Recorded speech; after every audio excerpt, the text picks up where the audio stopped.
¿Nos has escuchado? ¿Nos has escuchado? Joder, vaya radio, tío, de buena mañana. Siempre estoy despierto esperando a que salga, pues, ¿sabes? Seguro, ¿sabes? No quiero. S'abonnez-vous. Yo le peuple, bon retour sur la chaîne de votre piment, le piment de votre page YouTube, Jules en parle. Sur cette vidéo-là, on va parler rapidement, comme vous l'avez vu, de si on devait choisir. Vraiment, comprenons-nous, pour qu'il n'y ait pas de bagarre en commentaire, je ne dis pas que nous avons forcément de l'argent, que nous allons pouvoir prendre qui nous voulons, mais j'ai fait une précédente vidéo. Vraiment, on entre dans le vif du sujet direct. J'ai fait une précédente vidéo où je présentais Nico Williams comme étant déjà très proche des joueurs du Barça et potentiellement futur joueur du FC Barcelone. Enfin, c'est un crack et c'est un joueur sur lequel on devrait se pencher. C'était mon avis. Dites-moi si vous avez le même avis que moi. Mais il y a beaucoup en commentaire qui m'ont parlé de Luis Diaz. Il y a beaucoup avec qui j'ai discuté aussi qui m'ont parlé de Leroy Sané par exemple.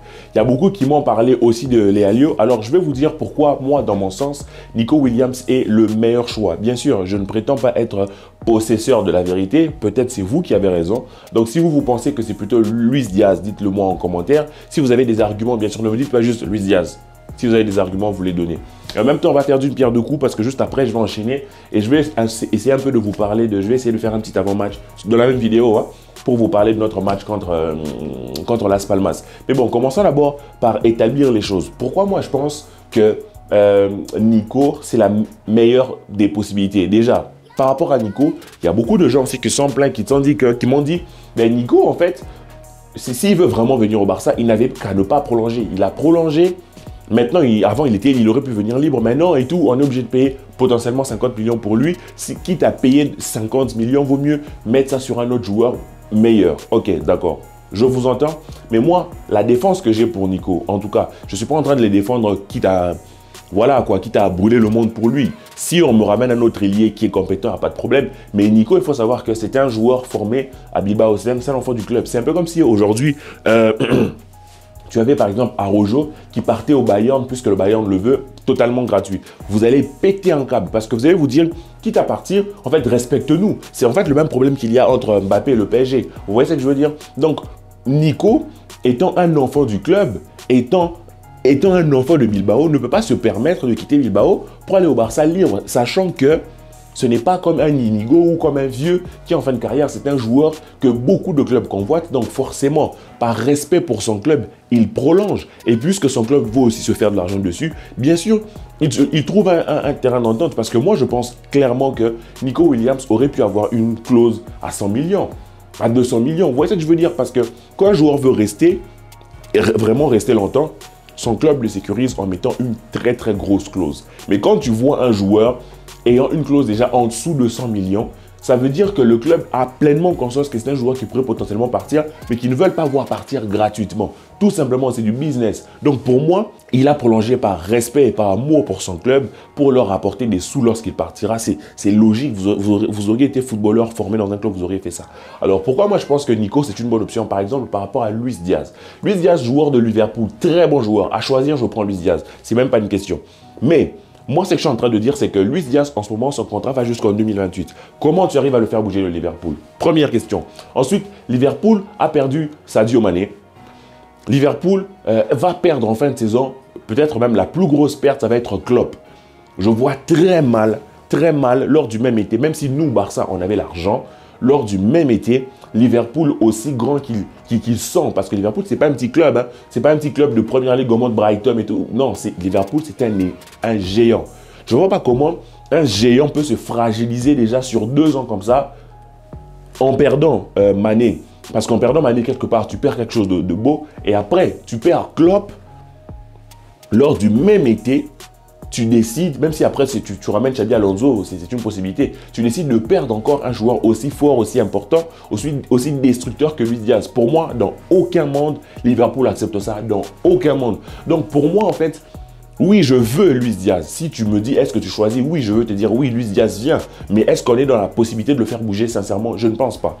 Vraiment, je ne pense pas. Je veux dire, il y a plus de chances que l'on négocie avec Bilbao un prix en dessous de 50 millions, genre 40 millions, avec des options et tout, plutôt qu'on arrive à bouger Luis Diaz, contrat jusqu'en 2028. Alors, si on doit parler de Sané, son contrat, c'est jusqu'en 2025. Donc, à partir de décembre 2024, je pense qu'il pourra déjà négocier son départ. Mais moi, Sané a vraiment quelque chose qui, moi, ne m'a pas plu, c'est le traitement. En fait, c'est vraiment une phrase.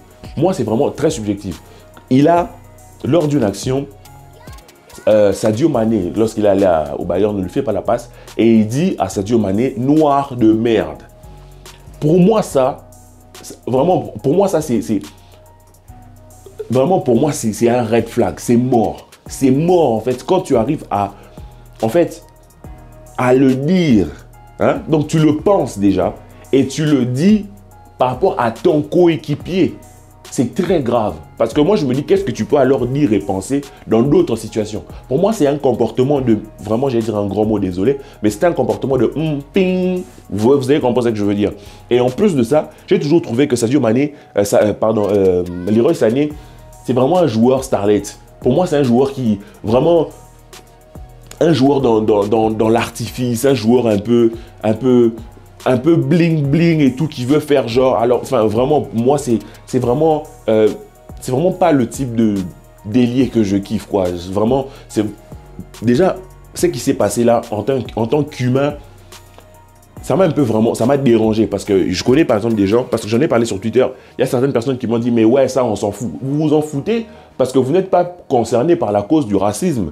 Vous vous en foutez, même si on dit que Leroy Sané est métis, donc noir, bref.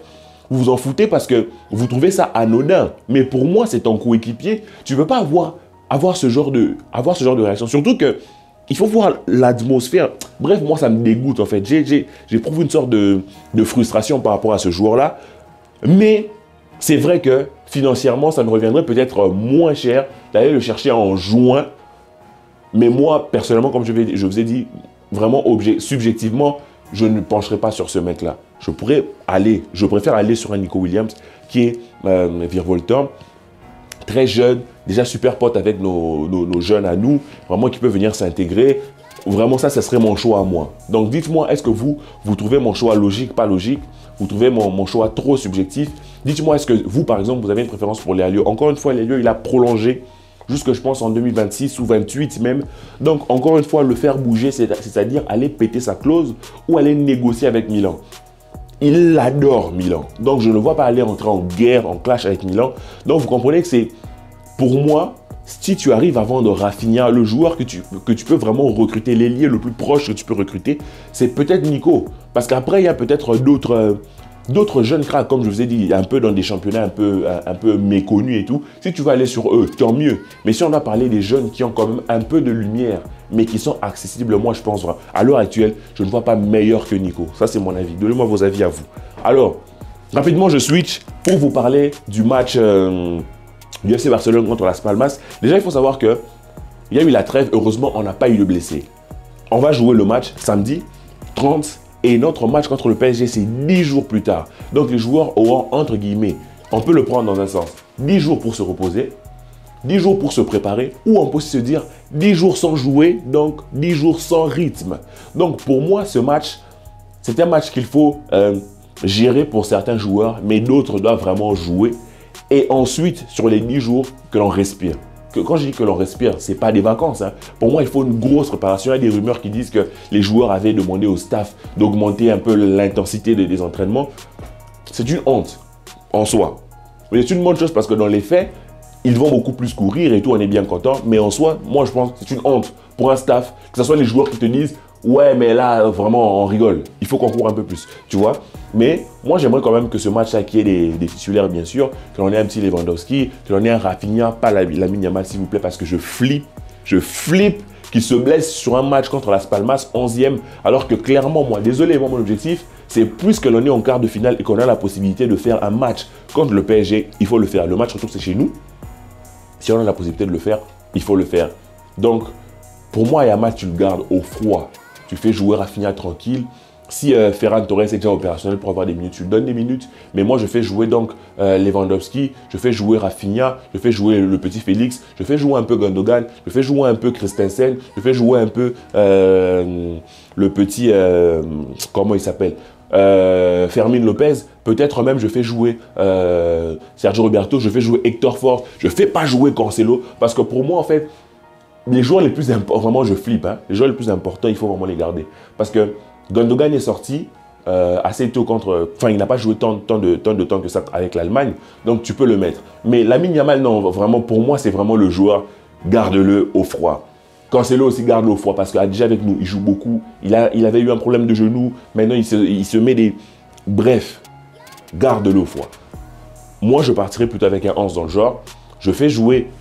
Koundé aussi, j'ai un hésite, hein. J'ai un doute, j'hésite, parce qu'il est sorti hein, dans un match contre la France, dans un match avec la France, beaucoup d'hésitation, mais pour moi, c'est vraiment un match où les joueurs qui n'ont pas l'habitude de jouer doivent jouer.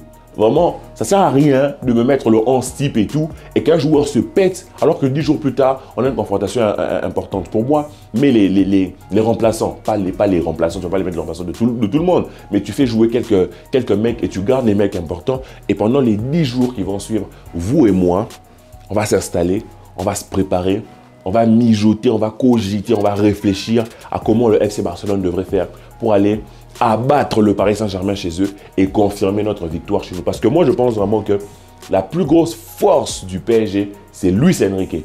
Et si Xavi arrive à regarder Luis Enrique dans les yeux d'un point de vue tactique, je pense qu'on les bouffe parce que offensivement, leur force, ça va clairement être Mbappé, ça va clairement être Dembélé, mais si on est dans un bon jour défensif et que tactiquement on est sérieux, ils n'auront même pas le ballon. Alors ma prière en fait, ce qui devrait être notre prière, c'est que l'on puisse pousser le ballon au fond des filets. Vraiment, si on arrive à le faire parce que les occasions, on les aura.